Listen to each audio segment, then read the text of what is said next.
అంతర్గత కలహాలతో పాకిస్తాన్లో పరిస్థితి రోజురోజుకి అత్యంత దారుణంగా మారిపోతోంది. ఓవైపు బలూచిస్తాన్ లిబరేషన్ ఆర్మీ వరుస దాడులకు పాల్పడుతోంది. మరోవైపు చూస్తే టెర్రరిస్ట్ ఆర్గనైజేషన్ కనిపిస్తున్నాయి. మరోవైపు చిన్న చిన్న రెబల్ గ్రూప్స్ కూడా రోజు ఎక్కడో ఒక చోట దాడులు చేస్తూనే ఉన్నాయి. ఇప్పుడు బలూచ్ ప్రావిన్స్లో పలు వాహనాల మీద ఒక మిలిటెంట్ గ్రూప్ దాడులు చేసినట్లుగా తెలుస్తోంది. 12 మంది ప్రయాణికులను వారు కాల్చి చంపారు. ప్యాసింజర్స్ ఐడి కార్డులను చెక్ చేసి మరి ఆ రెబల్స్ దాడి చేసినట్లుగా వారి ప్రాణాలు తీసినట్లుగా తెలుస్తోంది. క్వెటా నుంచి లాహోర్ వెళ్తున్నటువంటి 9 మంది ప్రయాణికులపై ఈ దాడి జరిగినట్లుగా తెలుస్తోంది. దాడిపై ఉగ్రవాద గ్రూపులు కూడా ఇంకా స్పందించాల్సి ఉంది. అయితే బలూచ్ రెబల్స్ పై పాకిస్తాన్ అనుమానం వ్యక్తం చేస్తుంది. ఓవైపు బలూచిస్తాన్ రెబల్ ఆర్మీస్ కూడా ఇప్పటికే ఈరోజు ఉదయం కూడా మనం చూసాం, బలూచిస్తాన్ ఆర్మీ కూడా ఇప్పటికే పాకిస్తాన్లోని చాలా ప్రాంతాల మీద, పాకిస్తాన్కి సంబంధించినటువంటి ప్రభుత్వ కార్యాలయాల మీద, పాకిస్తాన్ సైన్యం మీద వరుస దాడులకు పాల్పడుతోంది. రోజు రోజుకి బలూచిస్తాన్ లిబరేషన్ ఆర్మీ తమ పరిధిని విస్తరించుకుంటున్నటువంటి తీరు మనం చూస్తూనే ఉన్నాం. మరోవైపు ఇప్పటికే ఉన్నటువంటి ఉగ్రవాద సంస్థలతో అతలాకుతలమైపోతున్న పాకిస్తాన్కు చాలా చిన్న చిన్న మిలిటెంట్ గ్రూప్స్ కూడా సవాల్ విసురుతున్నాయి. ఈ నేపథ్యంలో ఎవరిని ఎలా కంట్రోల్ చేయాలో తెలియక, ఎవరి మీద యుద్ధం చేయాలో తెలియక, ఈ పరిస్థితి నుంచి ఎలా బయటపడాలో తెలియక పాకిస్తాన్ అతలాకుతలమవుతున్నటువంటి పరిస్థితి మనకు కనిపిస్తోంది. ఈ నేపథ్యంలో ఇప్పుడు జరిగినటువంటి దాడికి సంబంధించి బలూచ్ రెబల్స్ పై పాకిస్తాన్ అనుమానం వ్యక్తం చేస్తున్నట్లుగా తెలుస్తోంది. క్వెటా నుంచి లాహోర్ వెళ్తున్నటువంటి 9 మంది ప్రయాణికులను ప్యాసింజర్స్ ఐడి కార్డ్స్ అడిగి మరీ చూసి బలూచ్ ప్రావిన్స్లో దాడి జరిగినట్లుగా తెలుస్తోంది. వారిని చంపినట్లుగా తెలుస్తోంది. 12 మంది ప్రయాణికులను కాల్చి చంపారు ఈ దుండగులు. ఈ అంశానికి సంబంధించి ఫుల్ డీటెయిల్స్ మా ప్రతినిధి శిల్పాను అడిగి తెలుసుకుందాం. ఒకసారి అసలు బాధితులు ఏమంటున్నారు, బాధిత కుటుంబ సభ్యులు ఏమంటున్నారు ఒకసారి చూద్దాం.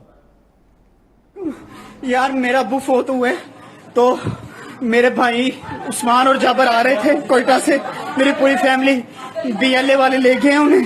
यार उनकी खबरें ठीक नहीं आ रही, खुदा का वास्ते जो मेरा दोस्त मुझे सुन रहे हैं, जिसके पास जो भी खबर है, उस्मान और जाबर हैं, 2 बीएलए वाले ले गए, पंजाब से थे वो, जिसके पास जो भी खबर है यार मुझे बताए। मेरा राब्ता नहीं हो रहा उनसे, खबरें ठीक नहीं आ रही, उनको मार दिया गया। मेरे अब्बू का जनाजा सुबह 9 बजे। खुदा के वास्ते मैं साबित बात करूं दुनियापुर से, जिसके पास जो भी खबर है ना मुझे जल्दी से। చూస్తున్నాం కదా పరిస్థితి. ఆ బాధితుల కుటుంబ సభ్యుడు ఎంత ఆవేదన వ్యక్తం చేస్తున్నాడో మనం చూస్తున్నాం. వేరే ప్రాంతాల నుంచి, పంజాబ్కి చెందిన వాళ్ళు, కువైట్ నుంచి కూడా వస్తున్నారు. వాళ్ళ మీద దాడి చేసినట్లుగా తెలుస్తుంది. వాళ్ళ పరిస్థితి బాగోలేనట్లుగా తెలుస్తుంది. దయచేసి వాళ్ళకి సంబంధించిన ఏదైనా సమాచారం మీ దగ్గర ఉంటే, వాళ్ళకి సంబంధించిన ఏ వివరాలు మీ దగ్గర ఉన్నా దయచేసి నాకు తెలియజేయండి అంటూ ఏడుస్తూ అతను బ్రతిమలాడుకుంటున్నటువంటి వీడియో మనం చూస్తున్నాం. ఏం చేయాలో తెలియట్లేదు, ఎవరికి కంప్లైంట్ చేయాలో తెలియడం లేదు. పాకిస్తాన్లో ఇలాంటి దాడి జరిగింది, వెళ్ళి చూడండి అని పోలీసులకు చెప్పుకోలేని పరిస్థితి, ఆర్మీని కాంటాక్ట్ చేయలేని పరిస్థితి. ఈ నేపథ్యంలో ఏమీ చేయలేక చివరికి బాధిత కుటుంబ సభ్యుడు సోషల్ మీడియాను ఆశ్రయించాడు.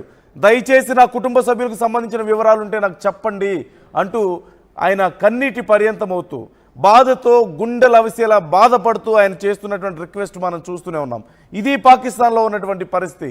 ఎవ్వరూ ఏమీ చేయలేరు అక్కడ. పాకిస్తాన్లో ఇంత దారుణమైనటువంటి పరిస్థితులు ఉన్నాయి. శిల్ప ఉన్నారు మా ప్రతినిధి, ఒకసారి శిల్పతో మాట్లాడదాం. శిల్ప, డీటెయిల్స్ ఎలా ఉన్నాయి? ఒక మిలిటెంట్ గ్రూప్ దాడి చేసినట్లుగా తెలుస్తోంది ప్యాసింజర్స్ మీద. డీటెయిల్స్ ఏంటి ఓవరాల్గా, అసలు ఎవరు చేశారనే దానికి సంబంధించి ఏదైనా క్లారిటీ వస్తుందా? రైట్, ప్యాసింజర్లపై మిలిటెంట్లు మరోసారి దాడికి తెగబడ్డారు. భారత్ లో వాహనాలపైన దాడి చేసినట్టు కూడా తెలుస్తుంది. ఇందులో దాదాపు 9 మంది ప్రయాణికుల్ని దుండగులు కాల్చి చంపినట్టు కూడా ఇప్పటికే నిర్ధారణకు వచ్చారు. అది క్వెటా నుంచి లాహోర్ వెళ్తున్నటువంటి వాహనం పైన ఒక్కసారిగా వచ్చి ఉగ్రవాద గ్రూపు దాడి చేశారు. అందులో 9 మంది ప్రయాణికులు, వాళ్ళందరూ కూడా చనిపోయినట్టు కూడా ప్రస్తుతం అయితే తెలుస్తుంది. ఒకవైపు ఇప్పటికే ఈ మధ్య కాలంలోనే ఈ అటాక్లు అనేవి చూస్తూనే ఉన్నాం. మరోసారి ఈ అటాక్ కావడంతో అందరూ కూడా ఒక్కసారి ఆందోళనకు గురయ్యారు. మొత్తం మీద దాడిపైన ఇప్పటివరకు ఉగ్రవాద గ్రూపుల నుంచి ఎలాంటి స్పందన రాలేదు, వాళ్ళ నుంచి కూడా ఎటువంటి సమాచారం అయితే రాలేదు. కానీ ఇప్పటి వరకు అయితే పాకిస్తాన్ మాత్రం అనుమానం వ్యక్తం చేస్తుంది. రెబల్స్ ఏదైతే భారత్ రెబల్స్ పైన పాకిస్తాన్ అయితే ప్రశ్న అయితే వ్యక్తం చేస్తున్నది. మొత్తం మీద ఇప్పటికే వాళ్ళందరినీ కూడా సమీప హాస్పిటల్ వాటిని కూడా తరలించారు. వాళ్ళు పెద్ద ఎత్తున రోధిస్తున్నారు. కుటుంబ సభ్యులకు సంబంధించినటువంటి ఆచూకీ చెప్పాలంటూ కూడా చెప్తున్నారు. ఈ మధ్య మనం పహల్గామ్ అటాక్ చూసాం. అనంతరం మరోసారి ఉగ్రవాదులు తెగబడ్డారని చెప్పుకోవచ్చు. ఇటు మిలిటెంట్లు కావచ్చు, అటు ఉగ్రవాదులు కావచ్చు. మొత్తం మీద పాకిస్తాన్ లో ఇప్పటికే అటు మిలిటరీ సంబంధించినటువంటి వాళ్ళదే కొనసాగుతుంటది ఆధిపత్యం. ఇప్పుడు మరోసారి వాళ్ళకి సంబంధించినటువంటి ఏదైతే దాడి అయితే కొనసాగింది. దాదాపు చాలా వాహనాలపైన దాడి జరిగినట్టు కూడా తెలిసింది. వాళ్ళకి సంబంధించినటువంటి ఐడి కార్డులను చెక్ చేసి మరి గతంలో ఇక్కడ పహల్గామ్ అటాక్ జరిగినప్పుడు వాళ్ళకి సంబంధించినటువంటి రిలీజన్ అడిగి ఏ విధంగా అటాక్ చేశారు, ఇప్పుడు కూడా అదే విధంగా వాళ్ళకి సంబంధించిన ప్యాసింజర్ ఐడి కార్డులను చెక్ చేసి మరి వాళ్ళపైన దాడి చేసినట్టు కూడా తెలిసింది. దీనికి సంబంధించినటువంటి పూర్తి సమాచారం కూడా రావాల్సి ఉన్నది. ఇప్పటికీ దీనిపైన ఉగ్రవాదుల గ్రూపుల నుంచి ఎటువంటి సమాచారం అయితే ప్రస్తుతం అయితే వాళ్ళకి సంబంధించి కన్ఫర్మేషన్ అయితే చేయలేదు. కానీ ఇప్పటికే దానిపైన మాత్రం ఒక అనుమానం అయితే వ్యక్తం చేస్తున్నారు. ఖచ్చితంగా బాలుచి రెబల్సే ఇది చేసి ఉంటారంటూ కూడా ప్రస్తుతం అయితే ఒకవైపు ఆ అనుమానం అయితే వ్యక్తం చేస్తున్నారు. మొత్తం మీద అక్కడ ఉన్నటువంటి ప్యాసింజర్స్ ఎవరెవరు ఆ వాహనాలు ఉన్నటువంటి వాళ్ళు మొత్తం వాళ్ళ కుటుంబ సభ్యులు పెద్ద ఎత్తున ఆందోళన వ్యక్తం చేస్తున్న వాళ్ళకి సంబంధించినటువంటి ఇన్ఫర్మేషన్ కావాలంటూ కూడా ప్రతి ఒక్కరు కూడా కన్నీరుమున్నరుగా ఉంటున్నారు. ఒకవైపు ఒక దాడి మరొక ముందు ఇంకో దాడి అవుతున్నది.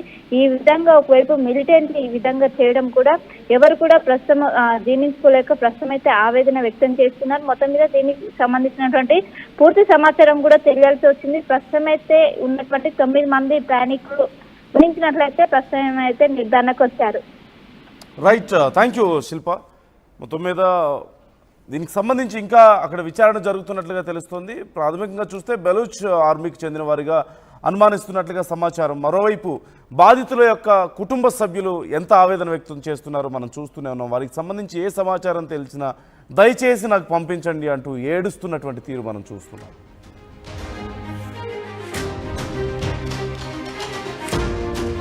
వివరాలుంటే నాకు చెప్పండి అంటూ ఆయన కన్నీటి పర్యంతమవుతూ బాధతో గుండెలు అవిసేలా బాధపడుతూ ఆయన చేస్తున్నటువంటి రిక్వెస్ట్ మనం చూస్తూనే ఉన్నాం. ఇది పాకిస్తాన్లో ఉన్నటువంటి పరిస్థితి. ఎవ్వరూ ఏమీ చేయలేరు అక్కడ. పాకిస్తాన్లో ఇంత దారుణమైనటువంటి పరిస్థితులు ఉన్నాయి. శిల్ప ఉన్నారు మా ప్రతినిధి. ఒకసారి శిల్పతో మాట్లాడదాం. శిల్ప, డీటెయిల్స్ ఎలా ఉన్నాయి? ఒక మిలిటెంట్ గ్రూప్ దాడి చేసినట్లుగా తెలుస్తోంది ప్యాసింజర్స్ మీద. డీటెయిల్స్ ఏంటి ఓవరాల్గా? అసలు ఎవరు చేశారనే దానికి సంబంధించి ఏదైనా క్లారిటీ వస్తుందా? రైట్, ప్యాసింజర్లపై మిలిటెంట్లు మరోసారి దాడికి తెగబడ్డారు. భారత్ లో వాహనాలపైన దాడి చేసినట్టు కూడా తెలుస్తుంది. ఇందులో దాదాపు 9 మంది ప్రయాణికుల్ని దుండగులు కాల్చి చంపినట్టు కూడా ఇప్పటికే నిర్ధారణకు వచ్చారు. అది క్వెట్టా నుంచి లాహోర్ వెళ్తున్నటువంటి వాహనం పైన ఒక్కసారిగా వచ్చి ఉగ్రవాద గ్రూపు దాడి చేశారు. అందులో 9 మంది ప్రయాణికులు ఉన్నారు. వాళ్ళందరూ కూడా చనిపోయినట్టు కూడా ప్రస్తుతం అయితే తెలుస్తుంది.